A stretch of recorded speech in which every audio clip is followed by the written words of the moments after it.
KPSCയുമായി ഗാഢസൗഹൃദമുണ്ടായിരുന്ന കലേശന് ഒടുവിൽ ആ നാടക ട്രൂപ്പിൽ നിന്ന് പടിയിറങ്ങേണ്ടി വന്നു.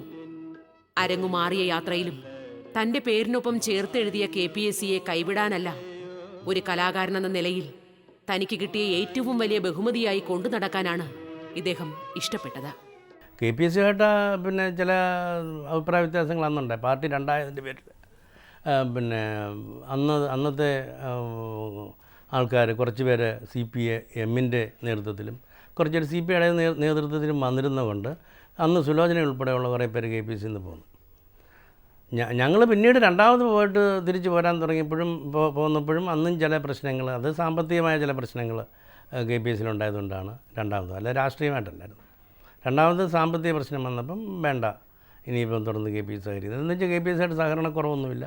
എല്ലാ കാര്യത്തിലും KPSC വിളിക്കുമ്പോൾ പോകാറുണ്ട്. എല്ലാ കാര്യത്തിലും മരണം വരെയും സുലോചന KPSCയുടെ മെമ്പർ എന്ന് വെച്ചാൽ അനുഭാവിയായിട്ട് നിൽക്കുകയായിരുന്നു. എന്ത് കാര്യത്തിനും വിളിച്ചപ്പോൾ. പിന്നെ നാടകത്തിൽ സഹകരിച്ചിട്ടില്ലെന്ന് മാത്രമേ ഉള്ളൂ. ഇന്നലത്തെ കാലത്ത് ഒരുപാട് അറിയപ്പെടാതെ പോയതിലോ ഇന്നത്തെ കാലത്ത് ഒട്ടും അറിയാതെ പോകുന്നതിലോ കലേശന് ദുഃഖമേതുമില്ല. ജീവിതത്തിൽ ഒരിക്കലും ഒരു കാലത്തും തന്നെ അറിയിക്കാനായി ഇദ്ദേഹം ശ്രമിച്ചിട്ടില്ല. ആഗ്രഹിച്ചത് തന്നിലെ സംഗീതം മറ്റുള്ളവർക്ക് പങ്കുവച്ച് നൽകാനാണ്. എന്നെ അറിയാതെ പോയതിൽ എനിക്ക് വലിയ വിഷമം ഉണ്ടോ എന്ന് ചോദിച്ചാൽ, അറിയണമെന്ന് ആഗ്രഹിച്ചിരുന്നൊരു കാലം ഉണ്ടായിരുന്നു. അന്ന് എന്നെ അറിഞ്ഞില്ല. അറിയിക്കാൻ ഞാൻ ശ്രമിച്ചു, പക്ഷേ അറിയാൻ മറ്റാരും ശ്രമിച്ചില്ല. അങ്ങനൊരു പ്രയാസം എനിക്കൊരു കാലഘട്ടത്തിലുണ്ടായിരുന്നു. പിന്നീട് ഞാനത് മനസ്സിലാക്കി. കാരണം അത്രയേ പറ്റുള്ളൂ, എന്നെ സംബന്ധിച്ചോളം എനിക്ക് അങ്ങനെയേ പറ്റുള്ളൂ. എന്നിൽ നിക്ഷിപ്തമായിരിക്കുന്ന കടമ അതല്ല, ഇതായിരിക്കും എൻ്റെ കടമ എന്ന് എനിക്ക് തോന്നി. അപ്പോൾ ആ ഒരു നിഴലാകാനാണ് ഞാൻ പിന്നീട് ശ്രമിച്ചത്. പക്ഷേ നിഴലായിട്ട് ഞാൻ 100% കൂടെ തന്നെ ഉണ്ടായിരുന്നു, അതെനിക്ക് ഉറപ്പുണ്ട്. അത് ജനം അംഗീകരിക്കണം എന്ന് പറയാനും പറ്റത്തില്ലല്ലോ, ആരോടും നമുക്ക് പറയാൻ പറ്റില്ല. പക്ഷേ ഒരു കാര്യം സത്യം, 50 വർഷമായിട്ട് കലാരംഗത്ത് പ്രവർത്തിക്കുന്ന ഒരാളാണ് ഞാൻ. അതിന് യാതൊരു സംശയവുമില്ല. കാരണം ഇന്നും ഞാൻ എൻ്റെ കൊണ്ട് കഴിയുന്ന രീതി ഞാൻ കലകൾ കൈകാര്യം ചെയ്യുന്നുണ്ട്. 10-12 വയസ്സുള്ള മുതലേ കലാരംഗത്ത് പ്രവർത്തിച്ചു. ഞാൻ പങ്കെടുക്കാത്ത വേദികളില്ല. അതായത് ആദ്യകാല നാടകങ്ങൾ മുതൽ ഫ്രണ്ടിൽ ചവിട്ടാർമണം വെച്ച് ഭാഗവതർ പാടുമ്പോൾ കൂടെ മൃദംഗം വായിച്ച ഓർമ്മ മുതൽ എനിക്കുണ്ട്. അതുമുതൽ ഇന്ന് ഈ പുതിയ തലമുറയുടെ പാട്ടുകളോടൊപ്പം ഞാൻ എളിയ രീതിയിൽ പ്രവർത്തിക്കുന്നു. ഇപ്പം എൻ്റെ ജീവിതത്തിൽ ആദ്യമായിട്ടാണ് എനിക്കൊരു ഇൻ്റർവ്യൂ അമൃത TV തരുന്നത്. വേറൊരു ചാനലിലും ഞാൻ ഇങ്ങനെ പങ്കെടുത്തിട്ടുമില്ല. ഇത്രയും നീണ്ട ഒരു സമയം ഒരു പ്രോഗ്രാം ചെയ്യാനുള്ള അവസരം ഉണ്ടാക്കിയിട്ടില്ല. അതിനാദ്യമായിട്ട് എനിക്ക് അമൃത TVയോട് നന്ദിയുമുണ്ട്. നാടകലോകത്തെ നക്ഷത്രത്തിളക്കമായിരുന്നിട്ടും സിനിമയുടെ ലോകത്തെത്തി നോക്കാൻ ഭാഗ്യമുണ്ടാകാതെ പോയ ഒരാളാണ് കലേശൻ. കേരളമൊട്ടാകെയും മലയാളമുള്ളിടത്തെവിടെയും തൻ്റെ മധുര ശബ്ദം എത്തിച്ചിട്ടും സുലോചനയ്ക്കും സിനിമയിൽ തിളങ്ങാനായില്ല.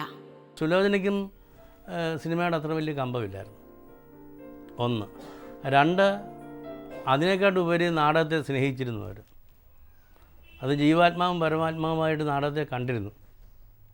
അതുകൊണ്ട് തന്നെയാണ് സിനിമയിലോട്ട് വലുതായിട്ട് പോകാതിരുന്നത്. 2 തവണ പോയപ്പോഴും 3 തവണ പോയപ്പോഴും അന്നൊക്കെ ഓരോരോ പ്രശ്നങ്ങളുണ്ടായി. നാടകത്തിൽ സജീവമായിരുന്ന സുലോചന പിന്നെ അരപ്പവൻ്റെ ഷൂട്ടിങ്ങിന് പോയപ്പം ഇവിടെ നാടകത്തിന് കുഴപ്പങ്ങളുണ്ടായി. ആ കുഴപ്പങ്ങൾ സുലോചന വന്നേ പരിഹരിക്കാൻ ഒക്കുമെന്ന് വന്നു. അപ്പോൾ അതുകൊണ്ട് അവിടുന്ന് പോന്നു.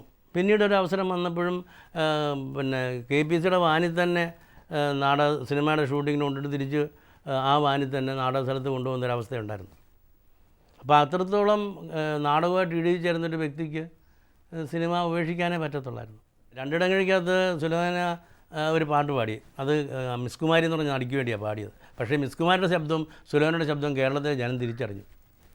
അപ്പം സുലോചനയുടെ പാട്ട് സുലോചനയ്ക്ക് വേണ്ടി മാത്രമേ പാടാൻ പറ്റുന്നുള്ളൂ. അപ്പം അതുകൊണ്ട് പിന്നണിയിൽ പോകാനും പറ്റിയില്ല. കലാലോകത്തെ ഒറ്റപ്പെടലും സുലോചനയുടെ മരണം തീർത്ത ശൂന്യതയും കലേശൻ ഒരളവ് വരെ മറികടക്കുന്നത് ഈ കുടുംബത്തിന്റെ ഭാഗമാകുമ്പോഴാണ്. ഇവിടെ ഈ വീട്ടിൽ ഇപ്പോഴും സംഗീതം സ്നേഹം പങ്കുവയ്ക്കുന്നു. കുടുംബജീവിതം ഞങ്ങളെ സംബന്ധിച്ചോളം ഞങ്ങൾക്ക് സംതൃപ്തി ഉളവാക്കിയതുണ്ട്. അതിലൊന്നും ഒരു പാളിച്ചകളും ഉണ്ടായിട്ടില്ല. പിന്നെ ഇവിടെ ഞങ്ങൾ ഒത്തിരി മെമ്പേഴ്സുണ്ട്. ഞങ്ങളുടെ മക്കൾ 2 പേര്, അവരുടെ ഭാര്യമാർ, അവരുടെ കുഞ്ഞുങ്ങൾ, ഇങ്ങനെ തുടങ്ങി ഇത്രയും പേരുമായിട്ട് ഞങ്ങൾ വളരെ സൗഹൃദത്തിൽ കഴിയുന്നു. പക്ഷേ സുലോചനയില്ലാത്ത ഈ വീട് അതൊരു വലിയ വിടവ് തന്നെയാണ്. അതുകൊണ്ട് തന്നെ ഞാനൊരു പ്രൊഫഷണൽ വേദിയിൽ ഇപ്പം വലുതായിട്ട് പ്രത്യക്ഷപ്പെടാൻ ആഗ്രഹിക്കാത്തത്. കാരണം ആ ഓർമ്മകൾ എപ്പോഴും എന്നെ ഇങ്ങനെ ഹണ്ട് ചെയ്തുകൊണ്ട് എൻ്റെ കൂടെ തന്നെ ഉണ്ടാകും.